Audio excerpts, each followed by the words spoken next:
До септември целосно ќе заврши реконструкцијата на патот Тетово-Попова Шапка. Увид на лице место денеска извршија министерот за транспорт и врски Горан Сугаревски, директорот на Агенцијата за државни патишта Зоран Китанов и градоначалничката на Тетово Теута Арифи. Овој патен правец започна да се асфалтира деновиве од жичарата кон ски центарот. Министерот Сугаревски истакна дека оваа инвестиција ќе придонесе за полесен транспорт на патниците до центарот, а со тоа и развој на Попова Шапка. Исклучително важен патен правец со кој што се разбира ќе го видат овде бенефитот и граѓаните на општина Тетово, но се разбира и сите оние луѓе кои што ја посетуваат Попова Шапка. Овој пат ќе значи сериозно развивање дополнително на туризмот, така да согласно она што сме информираме за техничките детајли ќе зборува директорот на јавното претпријатие за државни патишта, се разбира дека согласно роковите овој патен правец ќе биде направен. Значи би сакала да подвлечам дека колку е значаен како пат за општина Тетово и за целата околина. Значи патот Попова Шапка, Тетово, имајќи го предвид фактот туристичкиот аспект и важноста за сите значи и селата, планинските села кои се поврзуваат токму на овој пат. Ова е една голема инфраструктурна придобивка и после едно многу големо време, една темелита реконструкција. Сакам да ја поздравам соработката што ја имаме нормално со владата, имајќи го предвид фактот дека тој концепт на децентрализација фактички се реализира. Ке се реконструираат 18 километри делница со пари од Светска банка.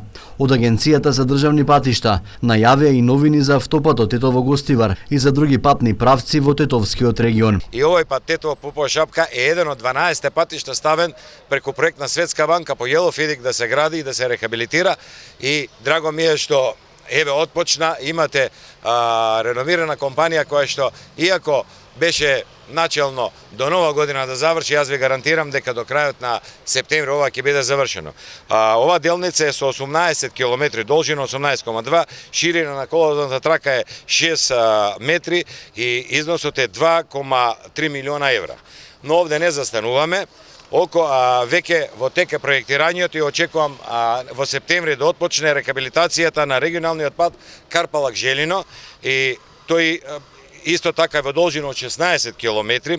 Во нереден период се очекува да отпочне тендерска постапка за јавна набавка на следниве проекти: изработка на проектна документација за реконструкција на делница Желино-Јагуновце, изработка на проектна документација за реконструкција и рехабилитација на државен пат А2 делница Тетово-Гостивар на стандарден автопат. Што значи тоа? Овој автопат го надмилал своето, како да кажам, градба, затоа што преголема е фреквенцијата, и на наша лична заложба уште пред година и пол дена кога бевме на автопатот Кичево-Охрид, видовме дека овој пат веќе е претесен овој автопат и дадена е проектната задача до градежен факултет, изработена има две алтернативи, но и двете се многу убави.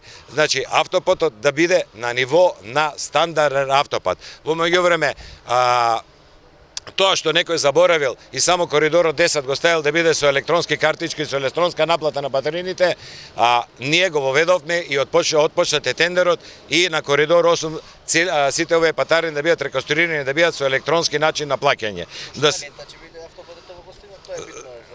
Значи вака, има две алтернативи, ќе ви ја кажам едната, самите ленти да бидат 3,75, 3,50, 2,50. Тоа е едната алтернатива. Има уште една алтернатива, но не ќе пред време да зборам за тоа. Веќе едната проектна задача имаме изработена од градежен факултет и можеме да ја терминираме за главен проект. Што значи да се обезбедат средства, да се размисли втората варијанта, која е исто така многу интересна, но не би сакал сега за тоа. Преку со средства на јавното претпријатие за државни патишта, преку Македонија пат се работи делница на Простено Пршовце, предвидени се 8 милиона. Делница Вратница граничен премин Јажинце 2 милиона. Започнато со работа и гребење на асфалт во моментов. Тетово Порој е во соработка со општината да завршат нивните работи за водовод и атмосферска канализација, и веднаш ние ќе пристапиме со асфалтирање и на тој пат. Грбите ќе останат на тој пат? Па како ќе останат кога ќе се рехабилитира? Па не знам дали стават пак, пошто 20 години. Па добро, вие може да не знаете, ние знаеме и затоа ќе ја направиме, нема шанс. Делница Пирок Боговиње Врапчиште предвидени се 15 милиона и тој е веќе завршен. И следен проект кој ќе се работи е фабрика Југохром железничка станица, предвидени се 3 милиона. Рече директорот на Агенцијата за државни патишта Зоран Китанов. Локалните и централните власти на денешниот настан истакнаа дека интензивно се работи на гасификација на град Тетово. Се очекува наредната година на гасовод најпрвен да се приклучат државните институции стационирани во Тетово. Исклучително добро оди динамиката на изградба на гасоводната магистрална мрежа од Скопје преку Тетово до Гостивар. Ланската година решивме огромен дел на експроприациите кои што беа сериозен проблем во оваа изградба. Овај дел на гасоводот чини некаде 29 милиони евра и реализацијата некаде околу 40%. Денес разговаравме и со градоначалничката која што не информираше дека одлично оди текот и на нивната дистрибутивна мрежа која што треба да биде приклучена во делот на магистралниот гасовод, така да веќе од наредната година очекуваме да дел од институциите бидат приклучени, односно ги сработат од општината нивните работи, се разбира да можат да бидат приклучени прво институциите, а потоа и домаќинствата во општина Тетово. Инаку делницата Тетово Попова Шапка се очекува целосно да се реконструира до септември годинава.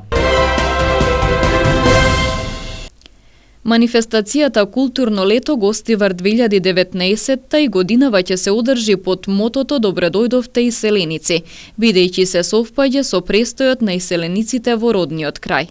Како што информираа од општина Гостивар, во агендата се опфатени разновидни културни проекти кои имаат финансиска и логистичка поддршка од општината. Во овие активности се вклучени сите етнички групи кои живеат во општината без исклучок, како и сите верски заедници. Годинава новост е да Парк Фестивал, проект финансиран од Министерството за култура, од општина Гостивар, како и со сопствени средства на Сдруженијето Inbox Entertainment, на кој публиката ќе може да ужива во наредните 2 викенда, и тоа на 26, 27 и 28 јули и следниот викенд на 2, 3 и 4 август. Настанот Fly Hike and Bike пак е проект поддржан од USAID, каде што граѓаните доброволно ќе се приклучат на параглайдинг, велосипедизам и пешачење. Во рамките на културното лето 4 проекти се финансиски поддржани и организирани од самата општина. И тоа мултиетнички проект за промовирање на нови уметници од градот, потоа концерт со Илахи.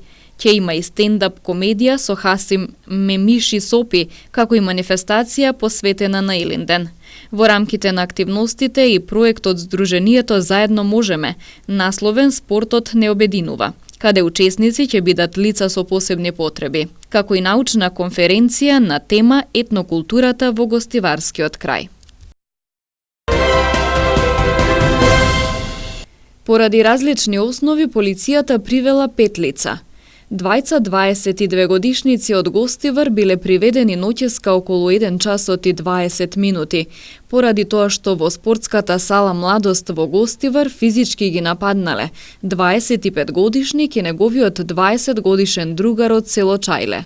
Според пријавеното, при нападот со остар предмет му нанеле повреди на 25 годишникот на раката и на грбот. По целосното документирање на случајот, против нив ќе биде поднесена соодветна пријава. Вчера вечер околу 22 часот и 10 минути на улица Јане Сандански во Тетово пак биле приведени и 2 лица од Тетово, на возраст од 21 и 20 години, поради тоа што се однесувале агресивно и ги навредувале полициските службеници кои вршеле службени дејствија. По целосно документирање на случајот, против двајцата ќе бидат поднесени соодветни поднесоци.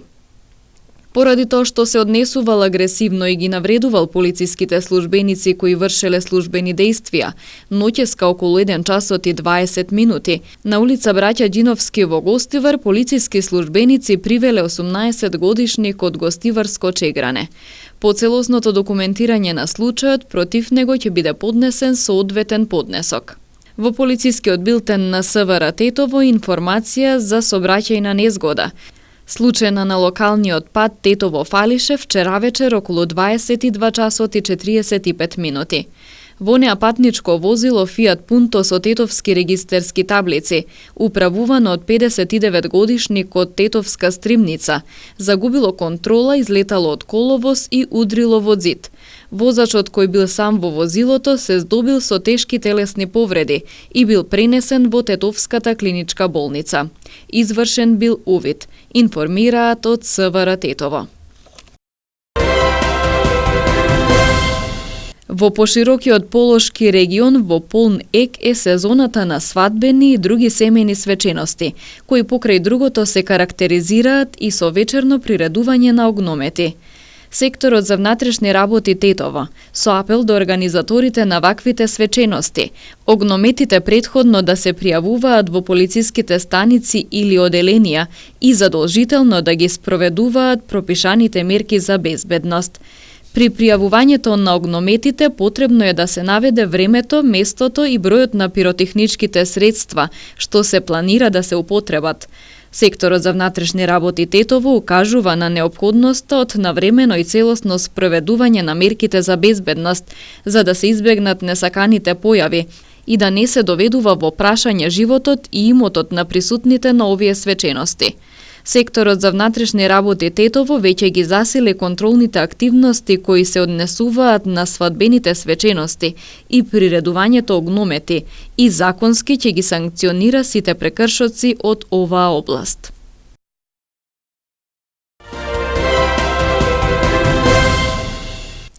Специјалната јавна обвинителка во оставка Катица Јанева денеска на прва пресконференција по незината оставка демантираше дека е поврзана со случајот Рекет.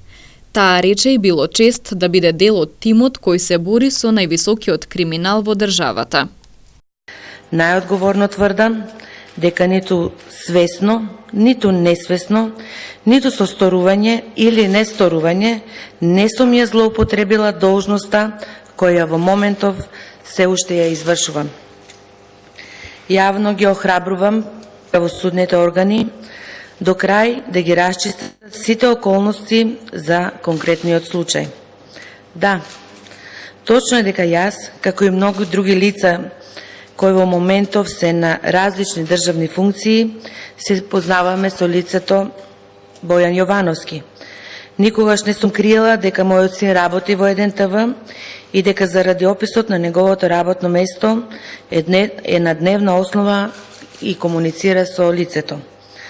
Но ова не значи дека некој стекнал право да ја злоупотребува мојата службена должност и овластување за евентуално да остварува одредени привилегии или да превзема незаконити действија. Затоа очекувам низ една транспарентна правосудна постапка да се стави крај на сите неофицијални информации со кои некој се обидува да и наштети на мојата чест и углед. За жал, подолг временски период до мене допираат гласови дека не само лицето Бојан Јовановски, туку и многу други, без да знам, го злоупотребуваат моето име и презиме за различни цели. Предлог законот за јавно обвинителство денеска влегува во собраниска процедура. Председателот на собранието Талат Џафери најави дека е можно седницата за прво читање да биде в понеделник, а да биде усвоен кон крајот на август, но само под услов да има консензус. Јас кажам во кој рок, кои процедури би можеле да одат доколку се достави денеска, утре. Не до 15 септември, ако се достави денес, утре, законот може да биде донесен до крајот на август. Но тоа не зависи од парламентарните процедури. Тоа зависи од усогласеноста и консензусот меѓу политичките партии кои што се представени во собранието. Доколку тие имаат консензус, може да се обезбеди во тој рок. Доколку нема консензус и месеци да седиме овде, не може да се донесе. Министерката за труд и социјална политика Мила Царовска денеска се сретна со вработените од градинките во клуб на пратеници, каде што беше презентиран новиот систем за плати. За прв пат се воведува кариерен развој на воспитувачките, но и систем на плати за директорите и директорките на градинките, чија висина ќе варира од капацитетот на бројот на децата. Дополнително е важно да се извести јавноста дека за прв пат се случува големо зголемување на платите во градинките. И тоа сега со јунската плата сите воспитувачи, негователи и целиот стручен кадар во градинките доби повеќе од 16,38% покачување, или би значило дека ако еден воспитувач со високо образование досега имал плата од 20.546 денари, сега истиот тој воспитувач со 15 години стаж би имал 25.511 денари стаж, или во просек да кажеме сите би добиле покачување од повеќе од 3000 денари, зависно и од стажот, така се покачува и сумата. На овие 16% зголемување кои што ги добија со јунската плата исплата во јули месец, истите тие ќе добијат и покачување од 5% од септември, што значи дека за една година целиот кадар во градинките ќе има покачување од 21%, што во историјата во Македонија е за прв пат толкаво покачување. Со измените и дополнувањата на Законот за детска заштита се зголемија платите на вработените за 16%, како што кажа министерката. Исто така за прв пат е пропишан и кариерен развој, значи ќе може да напредуваат и воспитувачите, и негователките, и стручните работници и соработници во својата професија. И сето ова мислам дека делува мотивирачки на кадарот, кои и досега и покрај ниските примања, мислам дека безпрекорно ја извршуваа својата работа и беа ентузијасти.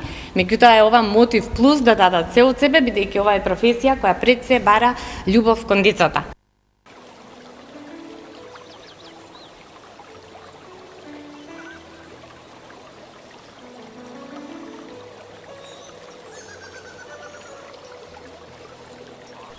Времето денес беше сончево со мала до умерена облачност и со умерен северен ветер.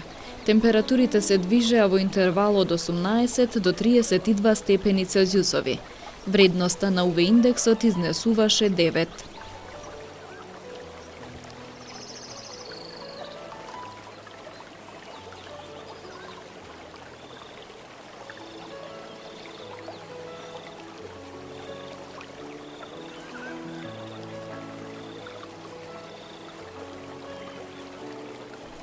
Утре не очекува сончево време со мала до умерена облачност. Ќе дува умерен до засилен северен ветер. Температурите ќе се движат во интервал од 16 до 31 степен Целзиусов. Вредноста на УВ индексот ќе изнесува 8.